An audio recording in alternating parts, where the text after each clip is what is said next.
Assalamualaikum warahmatullahi wabarakatuh.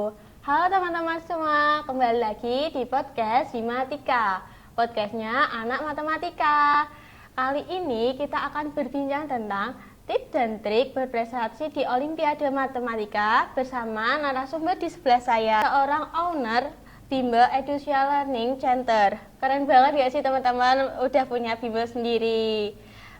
Gimana nih Kak kabarnya? Baik. Oke, Kak Maria bisa menyapa teman-teman terlebih dahulu dan perkenalan. Halo teman-teman, nama saya Maria Stefania Widodo. Oke, langsung aja ya teman-teman kita tanya-tanya ke Kak Maria. Gimana sih dia awal mulanya bisa terjun di dunia Olimpiade Matematika? Awalnya sebenarnya cuma coba-coba aja.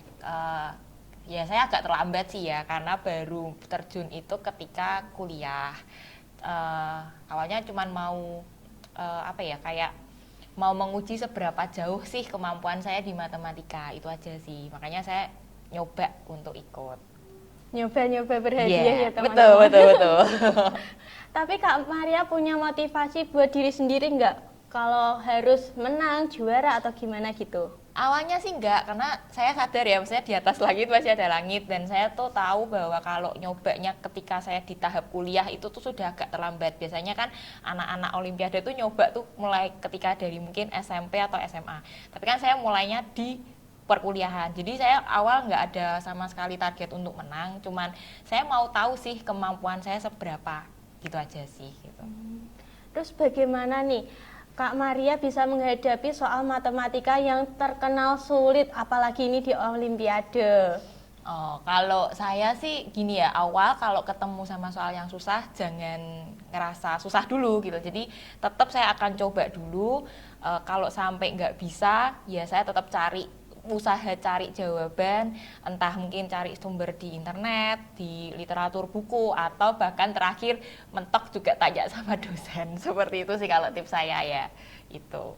Terus biasanya Kak Maria buat mempersiapkan buat lomba itu belajarnya berapa bulan atau berapa tahun gitu?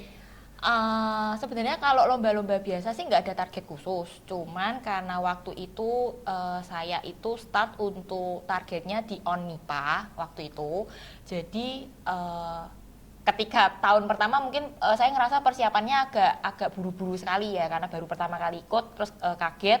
Tapi karena setelah itu akhirnya termotivasi, aduh saya harus bisa menaklukkan ONMIPA selanjutnya, jadi persiapannya memang benar-benar 1 tahun gitu loh. Apalagi waktu itu kan ONMIPA itu kan mata kuliah yang di mata pelajaran yang diujikan kan topiknya kan yang susah-susah. Untuk yang tingkat kita dapat di pendidikan matematika UGRIS itu kan sekitar semester 5 ke atas. Jadi saya memang sengaja mempersiapkan dengan sit in waktu itu. Jadi saya belum dapat mata kuliah itu tuh, tapi saya izin sama dosen untuk saya sit in di mata kuliah itu. Jadi untuk preparing lebih cepat lah, seperti itu, kayak gitu. Terus ada strategi yang lain nggak Kak?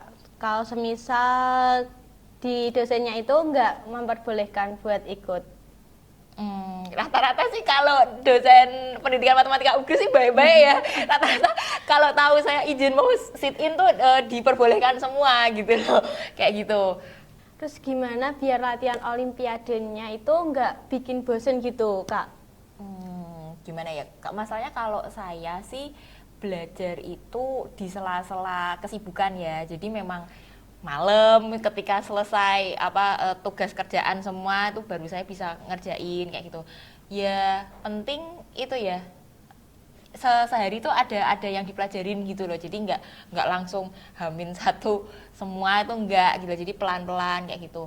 Ya fun atau enggaknya ya kembali lagi sih dari diri sendiri sih ya, kayak gitu Kak. Kalau udah ngerasa ada termotivasi gitu tuh pasti capeknya tuh hilang lah. Pasti tetap, kalau susahnya juga ngerasa pasti bisa gitu. Tapi kalau setiap harinya itu ada minimal targetnya buat bisa ngerjain 1 atau 2 soal gitu nggak Kak? Enggak sih, saya nggak target. Biasanya sedapatnya. Kalau memang posisi memang lagi capek banget kan memang tetap ya nggak bisa mikir ya kan, kayak gitu. Jadi ya sudahlah, nanti saya misalnya memang ada hari yang memang saya bisa belajar sampai 3 jam lebih kayak gitu.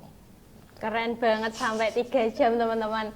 Oh iya, kan Kak Maria ini nggak cuma ikut ONMIPA aja, ikut di Olimpiade yang lainnya Iya. juga. Nah itu dapat infonya gimana Kak? Dulu itu kan zaman COVID nih, zaman COVID itu banyak banget info-info di Instagram, itu banyak banget lomba. Jadi ceritanya setengah gabut gitu. Jadi kayak ini kayaknya di rumah terus ngapain ya, bosen. Oke lah, cari-cari lomba kok ternyata banyak lomba online. Ya saya coba ada yang diadain oleh universitas, ada juga lomba yang mungkin diajain kayak suatu apa ya, kayak lembaga mungkin. Nah seperti itu saya coba semua.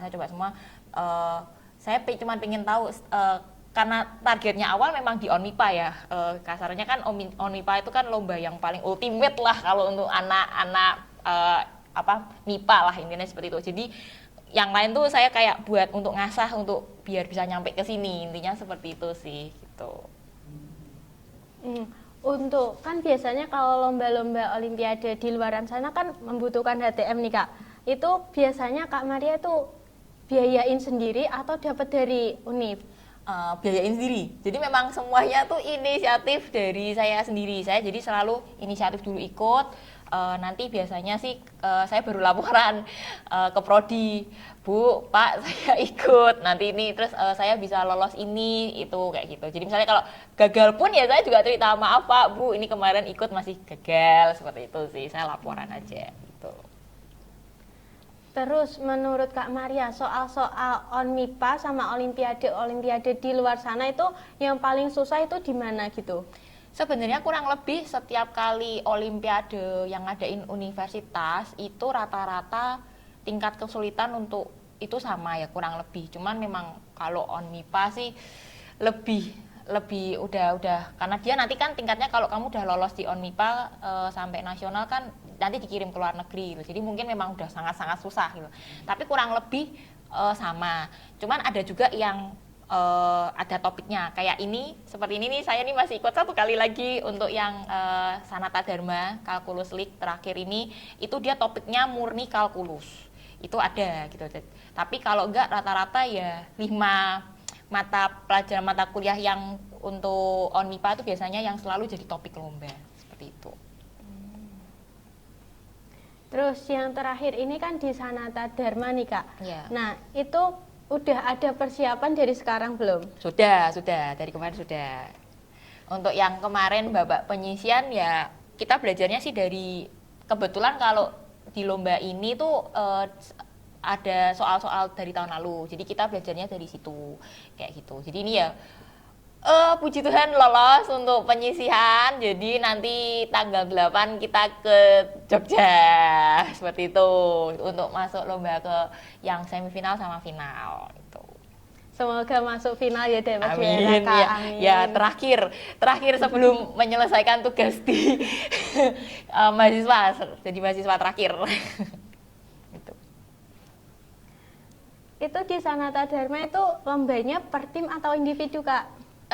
Sekarang tuh entah ya, saya kok lihat rata-rata lomba yang diadain universitas tuh selalu sekarang per tim. Jadi minimal 2 orang kayak gitu. Jadi kalau dulu pernah rata-rata lombanya tuh saya perorangan ya. Sekarang rata-rata tim sih. Gitu. Menurut Kak Maria, Olimpiade per tim sama individu itu lebih enak mana Kak? Sebenarnya enak perorangan ya, karena kan kalau per tim kan harus kalau punya pasangan timnya yang memang setara, bisa sama-sama apa yang gendong lah ya, kayak gitu kan, karena ngumpulin poinnya kan berdua kayak gitu. Jadi ada plus minusnya juga sih tetepan sih kalau tim seperti itu. Oke. Karena kita tadi udah selesai menggali tentang Olimpiade, kan ini Kak Maria juga owner dari bimbel. Kita tanya-tanya mengenai bimbelnya yuk. Oh iya, Mbak Maria kan dulu kan sering banget ikut lomba matematika. Sekarang malah jadi orang yang ngajarin banyak siswa. Kapan terakhir Kak Maria merasa, wah ternyata semua perjuangan dulu nggak sia-sia juga ya? Sebenarnya lebih tepatnya sih saya ngerasa saya kuliah matematika nggak sia-sia sih. Sebenarnya seperti itu gitu, karena jujur saya kuliah di sini itu saya dapat banyak hal gitu ya, termasuk belajar olimpiade, dan sekarang memang akhirnya ilmunya kepake untuk ngajarin anak-anak terutama juga kalau yang mau olimpiade tuh saya bisa ngajarin gitu loh, karena saya punya pernah tahu ada pengalaman ikut lomba olimpiade seperti itu. Jadi kayak saya ngerasa sih ya saya bersyukur banget lah, maksudnya nggak salah kuliah di sini seperti itu gitu. Itu berarti bimbelnya khusus untuk anak-anak olimpiade aja apa gimana Kak? Enggak sih, semua. Jadi sekolah nasional maupun sekolah internasional yang basisnya kurikulum Cambridge di Semarang itu baik online ataupun offline saya pegang gitu. Nanti misalnya ada nih kayak murid saya nih ngabarin, Miss nih saya mau ikut lomba kayak gitu, lomba olimpiade. Oh oke ya, berarti saya tetap bisa ngajarin seperti itu. Itu aja sih. Terus ada motivasi tersendiri nggak Mbak? Kalau semisal pengen diriin suatu bimbel gitu, motivasi awalnya? Itu awalnya ngalir aja ya. Jadi awalnya memang saya tuh kan ngajar itu ngelesin itu kan ya privat. Terus juga sempat yang ketika di rumah buka di rumah sendiri pun itu juga kayaknya kalau nggak ada nama kan kurang gimana ya, kurang pas gitu. Jadi ya saya akhirnya ya udah saya pakai nama Edusia Learning Center itu seperti itu. Jadi ngalir aja sih. Jadi akhirnya berkembang sendiri gitu. Berarti awalnya itu Kak Maria itu ikut-ikut orang apa langsung diriin privat sendiri gitu?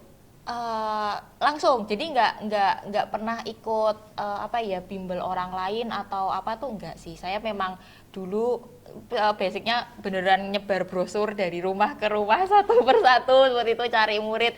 Jadi saya ngerasain bener-bener usahanya dari situ sampai mungkin sekarang kan sudah ada nama lah ya, maksudnya jadi udah nggak sebar brosur, udah nggak terlalu banyak promosi, cuman rata-rata ya orang tuh udah tahu karena saya ngelesin, jadi lebih banyak yang langsung cari karena mungkin dulu kakaknya, saudaranya, adiknya itu pernah saya pegang kayak gitu, jadi terus masih nyari saya sampai hari ini seperti itu.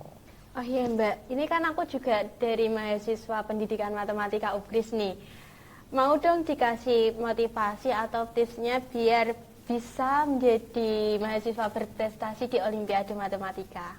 Oke, sebenarnya intinya satu sih, jangan takut nyoba. Karena kalau saya lihat sih lebih banyak apa ya, mahasiswa tuh kalau ngeliatin namanya Olimpiade kan soal susah gitu ya, udah kayak gitu duluan. Jadi kayak udah takut duluan gitu loh. Sebenarnya saya pun sebagai anak pendidikan matematika juga ada yang namanya rasa takut ya, apakah saya bisa, karena memang kita kan beda dibandingin sama anak matematika murni, dari segi ilmu matematikanya mereka jauh lebih dalam gitu. Cuman ya nggak apa-apa gitu, nggak ada salahnya nyoba dan nggak usah ke pressure juga, maksudnya harus menang, nanti kalau kalah gimana ya. Saya juga nggak memulai dengan langsung menang seperti itu. Roma nggak dibangun dalam satu malam kan seperti itu.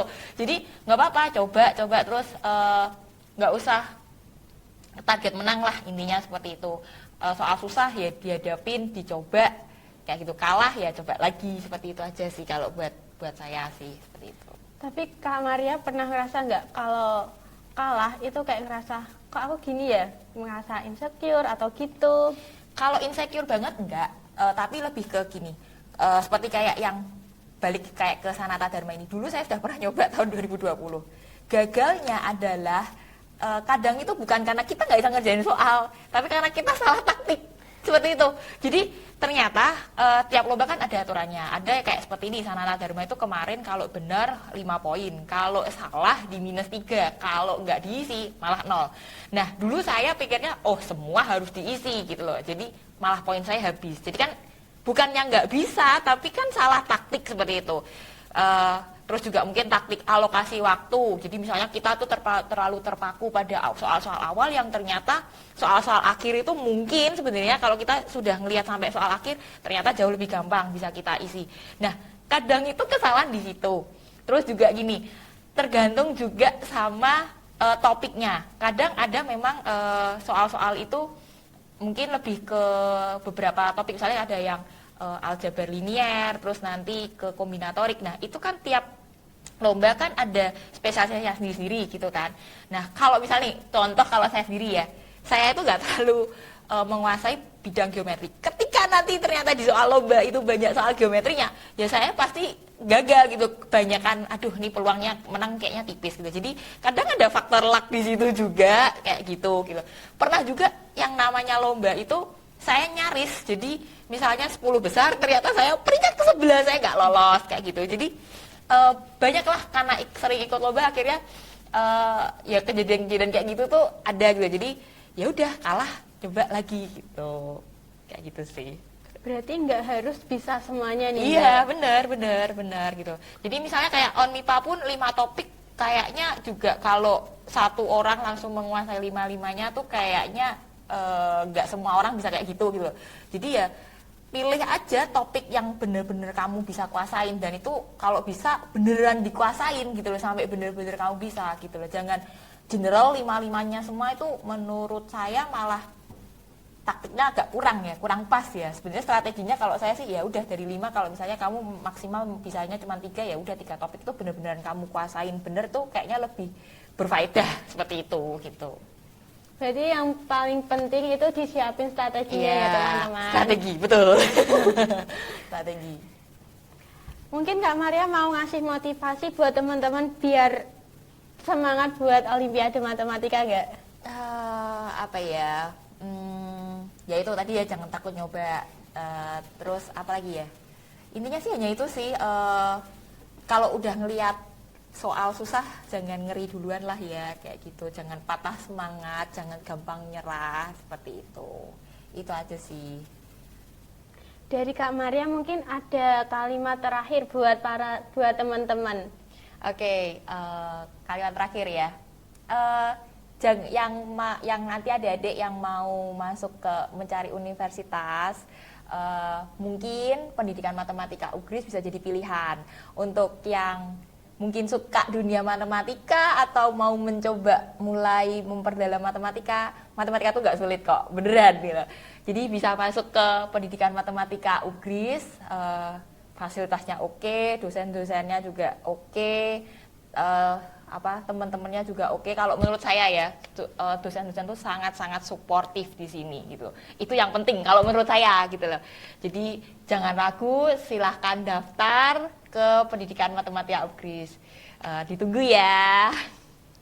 Oke, terima kasih Kak Maria atas waktunya. Ternyata kita udah lama banget nih teman-teman berbincang-bincang tentang Olimpiade Matematika dan bimbelnya dari Kak Maria. Mungkin podcast pada kali ini sampai situ dulu ya teman-teman. See you.